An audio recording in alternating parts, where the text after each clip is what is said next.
Good morning. Good morning and welcome to Reading. It's a great pleasure that I welcome you all to this incredibly special occasion. I think particularly so after everything that the last few years have thrown at us, it makes celebrations like today even more special and even more poignant. We're so delighted to be able to welcome you all, and particularly to be able to have your family, your friends and your supporters with us here today to finally acknowledge all that you've done and all that you've achieved here at UCEM. A special welcome also to Deb Edwards, who is the Deputy Mayor of Reading. It's fantastic to have you with us this morning. Thank you so much. Graduation is without doubt the most important event in the university calendar. It's a day where we recognise and applaud the achievements of our graduates, and where we all come together to share in your success.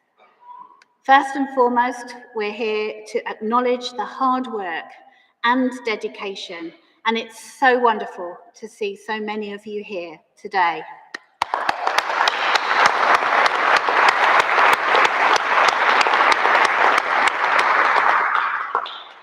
I would also like to extend a welcome to the employers, the partners, the parents, the children and the friends who've come together to celebrate with our graduates.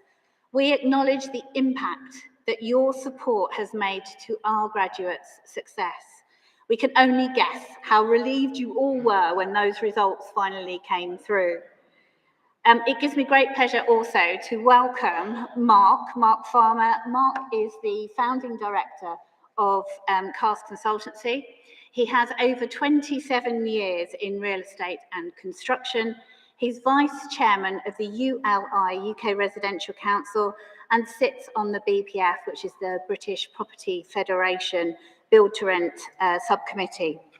He's also the author in October 2016 of the UK government's review of the construction labour market sponsored by DLG and Bays, entitled Modernise or Die. This led him to being appointed as the government's champion for modern methods of construction in house building in 2019. I'm also proud to say that Mark's an honorary doctorate holder here at UCEM, and Mark will be sharing later some of his insights with you as our graduates. Before we get to the awards themselves, I would now like to invite the UCEM Principal, Ashley Wheaton, to address our graduates. Ashley.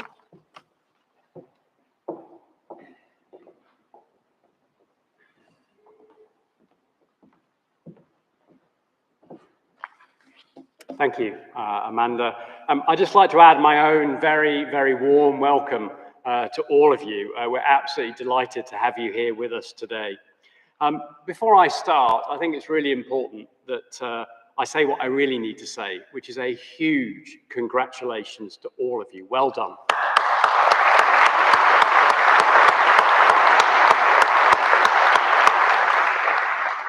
You know, it's not an exaggeration to say you are an extraordinary group of people.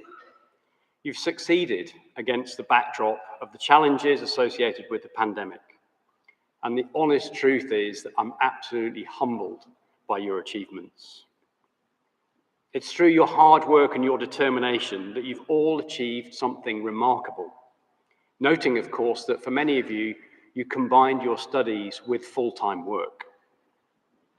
And today, you and your families and your friends have the opportunity to celebrate and to reflect upon those achievements. I have a firm belief in life, which is that typically you only get out what you put in. And in all of your cases, you've put in a huge amount and you richly deserve everything that you get out. Today, my message to you all is a simple one. Please look forward and consider carefully the future and the positive impact which your newly gained qualifications and skills can have on the built environment. And even more importantly, to see it through the eyes of the people who live and work and play within it. You shouldn't be in any doubt.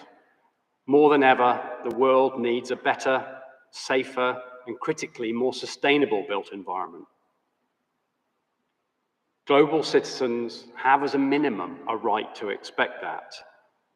And as you are all aware, the challenges we face are now greater and more complex than ever. Fast-growing populations, rapid urbanization, climate change leading to the need for more resilient buildings, and a significant and urgent reduction in energy use and carbon output. The emergence of smart cities, connected buildings coupled with the general pace of technological change, off-site and on-site manufacturing and advanced building techniques, as well as infrastructure solutions on a scale never seen before. The list goes on, and it is certainly extensive.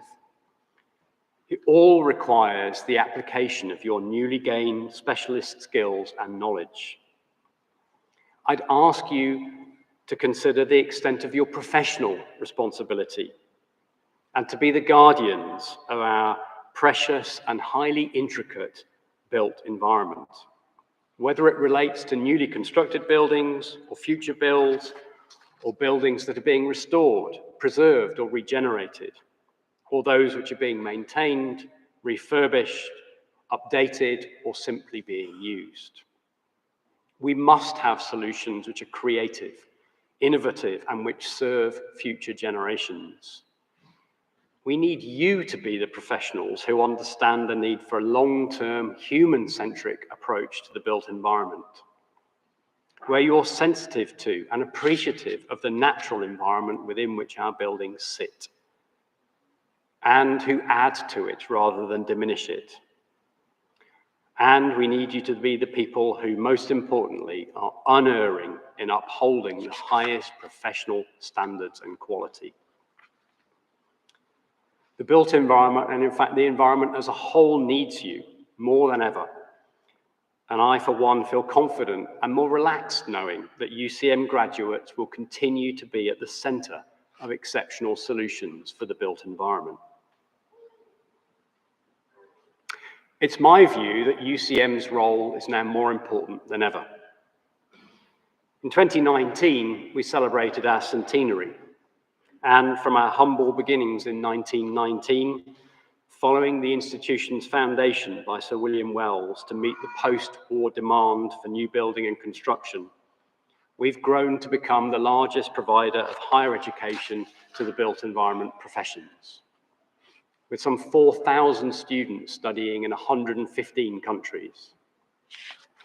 In the coming year, we will significantly increase our own focus on sustainability and ensure that we are leaders in addressing the climate emergency, positioning ourselves firmly as the world's most sustainable university.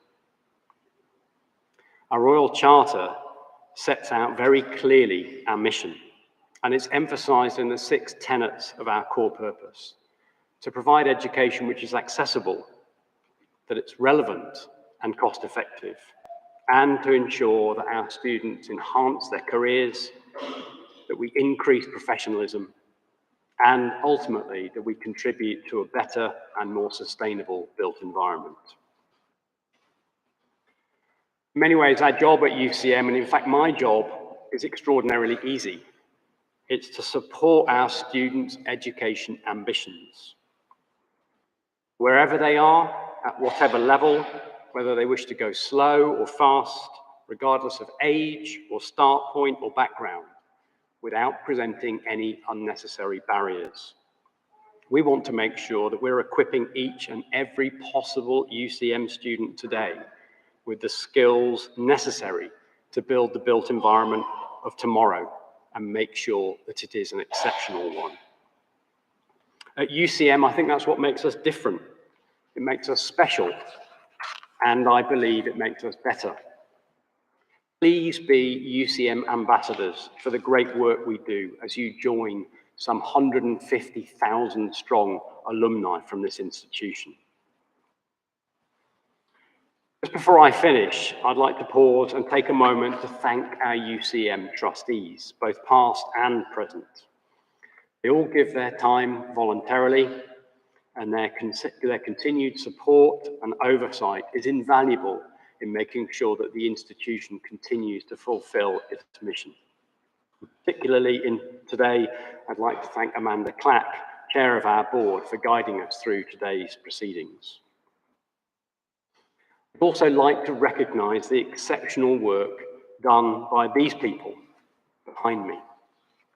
And in fact, all members of staff at the University College, many of whom, of course, are not here today.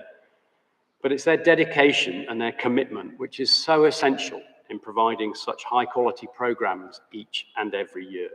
So please, can I ask you to join me in thanking them?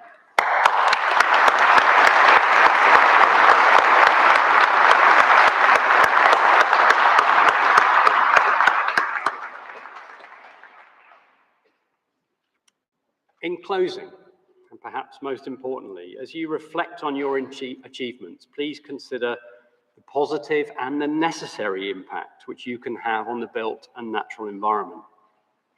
Celebrate with your families and your friends who have undoubtedly supported you, and thank them for that valued support and the sacrifices which I'm sure were integral as part of your studies. And then make them even more proud of you as you go on and develop your careers and help to make a better and more sustainable built environment. Thank you very much.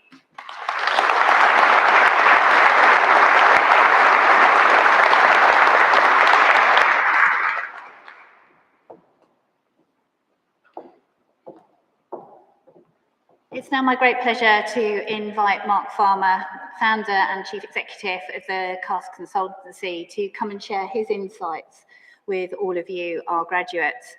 Mark is a really renowned name in the industry, as I'm sure many of you know, and it's a great pleasure to have you with us today, Mark. So over to you. Thank you.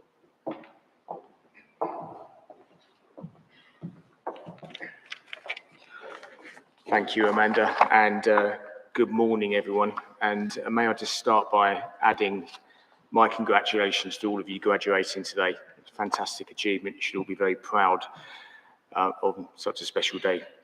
It's a huge honour to have been asked to address you all today. I've valued my relationship with UCEM since I first met Ashley back in 2017, I think it was. Knew Amanda before that, but I've always been really proud of my links with the college here. I was humbled to have been awarded an honorary doctorate back in 2019, so UCEM has a special place in my heart. I thought I'd just take a few minutes today just sharing, firstly, a bit about my journey into the construction industry over the last 30 odd years or so, before turning to the future and sharing some thoughts on the important role all of you have in terms of progressing your careers as young property and construction professionals.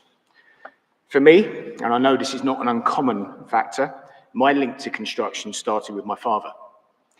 He spent 40 plus years as a stonemason in the construction industry, starting as a young apprentice in the 1950s, training everywhere from the stone quarries of Portland in Dorset to the marble quarries of Carrara in northern Italy. In the days before more stringent health and safety rules were quite rightly introduced to our sector, I would help him at weekends on building sites, or in the workshop, fixing mortar, fixing stone, polishing stone, making the tea, anything that actually added some value. This was a really important segue for me into the industry as it influenced me at a highly malleable and influential age. I'm conscious, though, that such a casual and unstructured entry point into the industry and influence is no longer necessarily appropriate or possible in terms of how we all get exposed to the nature of the construction industry and the built environment. And particularly building that passion early enough in terms of what we can all do in terms of influencing the built environment. My dad worked for many years on post-war damage repairs across London. He worked on St Paul's Cathedral, Buckingham Palace, Westminster Abbey. His ability to point out buildings he'd worked on during his career when I was a young kid, whenever we were on a trip to London, was indelibly etched on my memory as a youngster. I went through the usual process of junior and secondary school and then started thinking about careers as I neared sixth form to help shape my A-level choices. And by sixth form, I'd narrowed down my potential career choices to either civil engineering or quantity surveying. I can't quite remember what that shortlisting process looked like, but that's where I ended up. Anyway, perhaps influenced by a family friend who was a QS, I elected to become a quantity surveyor. I pursued a 4-year sandwich degree course. I chose the sandwich route quite specifically, but I wanted to have the balance of practical and vocational experience alongside academic learning. I knew the construction industry was all about that balance. It wasn't just about learning in a lecture theatre. I did my years of industry experience at a firm called EC Harris, which has subsequently become part of the Arcadis Group that some of you might recognise. It was in 1988 that I joined EC Harris as a year-out student. It was still a traditional chartered quantity surveying business in those days. There were no computers in the office, no mobile phones, but I could sense that change was coming.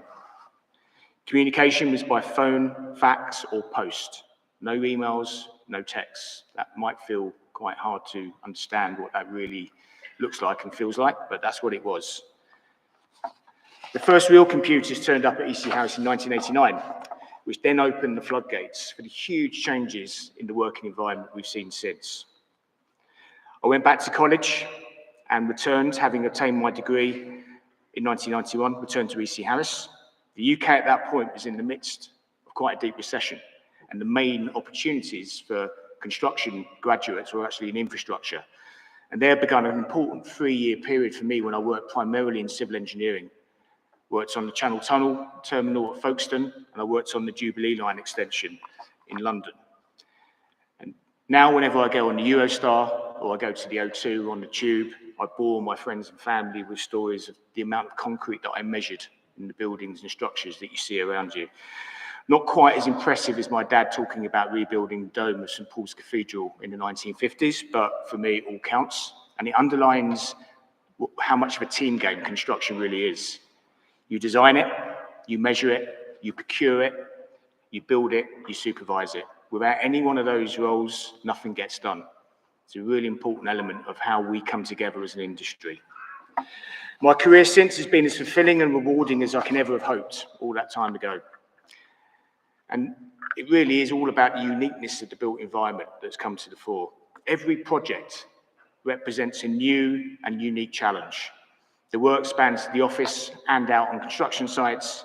You can decide the work environment that suits you. And it also creates pretty much unlimited opportunity to travel, both domestically and internationally.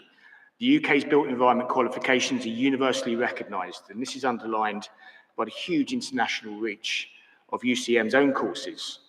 And the international recognition extends beyond to the formal professional qualifications you either have or are on your way to achieving as well. I've never lost the pride that comes from telling people that I'm a chartered surveyor, and I know the same applies whether you're a chartered architect, engineer, planner, or builder. My career's led me to work in every part of the industry, spanning private and public sector, building and civil engineering, commercial offices, shopping centres, leisure centres, schools, universities, hotels, hospitals, motorways, railways, you name it, I've given it a go. That assortment of buildings, public realm and infrastructure is what puts anyone who has a career in the built environment in the unique position of saying that their CV is literally all around us. However interesting banking or insurance might be, and apologies to any bankers and insurers in the room, what we all do, I believe, is much more tangible and impactful for society as a whole. So what lies ahead for all of you as you progress to the next stage of your careers? The recent pandemic has thankfully not been as much of a disruptor for the built environment as other sectors. The UK government quite rightly recognised in 2020 that having a functioning construction sector, infrastructure sector and housing market was critical for economic growth. So the industry was allowed to carry on, subject to social distancing and other restrictions. What's clear though is that the UK is now a very different property market and construction market from what it was pre-pandemic. A combination of external, geopolitical, societal and economic factors are all now bearing down on our industry in a way I certainly haven't seen in my 30-year career. On top of the pandemic, we've since had a conflict in Ukraine, an ensuing energy crisis. We've had COP27 highlighting the fact that we are continuing to miss our targets for global emission reduction, and we have now ongoing economic turbulence both here in the UK and internationally. I've got no doubt that these events will all have long-term consequences for our industry and the need for industry to future-proof itself. And this represents a fundamental opportunity for all of you to play an even more important role than your predecessors, including myself, when perhaps that imperative for change wasn't quite as pronounced as it is now. So what does the built environment and construction sector of the future needs to do? Firstly, and a theme very close to my heart, it needs to modernise. It needs to focus on wider value and outcomes. It needs to embrace thinking from advanced manufacturing and technology sectors and challenge accepted ways of doing things that are inefficient and wasteful. It needs to fundamentally improve its productivity whilst also driving quality. And it needs to do all of this at a time when technical standards for new building and infrastructure are getting more and more challenging. We basically need to do more with less resources. This new world of scarcity spans not just natural resources, but human capital, talent and skills, all of you. That challenge has never been greater than now. We have an aging workforce, and we don't have enough of all of you, new talent and energy coming into our industry. Construction has shrunk from 2.6 million people in 2008 to about 2.15 million as of today. In that same period, our population has grown by 5 million in this country. So you're all going to be pretty busy in the period ahead. COVID has only underlined the importance of being innovative, to planning committees, to social distancing on construction sites, all of it forcing us to organise things differently. That is a legacy that we cannot lose. In real estate, developers and building owners are also now faced with huge change. Pre-COVID, developers were already trying to work out the impact of changing retail patterns on demand in real estate. Now it's having to work out the impact of hybrid working from corporate occupiers. All of this is going to change the world that we live in and the need for new buildings. Beyond the pandemic, climate change remains one of the biggest issues that our industry faces. The built environment is responsible for 40% of all global emissions. This contribution dwarfs automotive, aerospace, shipping, logistics, albeit that's where most of the media attention is focused. As you progress your careers, you are all custodians of how we reduce both our embodied and operational carbon in buildings. This will, in my opinion, be one of the biggest single drivers of modernisation that we've ever seen. Climate change is not just being demanded societally. Politicians are finally waking up to the importance of protecting the planet. Your ability to influence that in the years ahead by defining a new paradigm for real estate investment and development and construction is important. We will see reformed town planning and building control regulations, new design and carbon accounting standards, increased use of innovative materials, technologies, construction methods. Increasingly, you will see more pressure to retain and adapt buildings rather than demolish and replace. The future actions of both governments and built environment professionals are going to be one of the biggest dependencies as to whether we can truly protect our planet going forward. If that's not a worthy career aspiration for us all, I'm not sure what is. For me, the concept of generational disruption and becoming a collective movement for change is so important for all of you. You represent the future of our industry. You need to be inquisitive. You need to constructively challenge, especially if you think there's a different way or a better way of doing things. As you advance through your careers and hold more responsibility and decision-making power, you will gradually all become a huge agent for change. So some final thoughts. What can you all do to drive change in your own spheres of influence? How can you be a force for good? How can you challenge your employers to lead, not follow, industry change? Change will not just be driven by CEOs in boardrooms dictating down to their businesses. It can and should be accelerated bottom up. The more progressive employers are already actively promoting much more inclusive ideas generation and business leadership. And speaking as an owner of an SME consultancy business employing 90 people, I know that it's all about taking responsibility for your own careers. You will get as much out of it as you want to put in, and the opportunities to accelerate your progression through seizing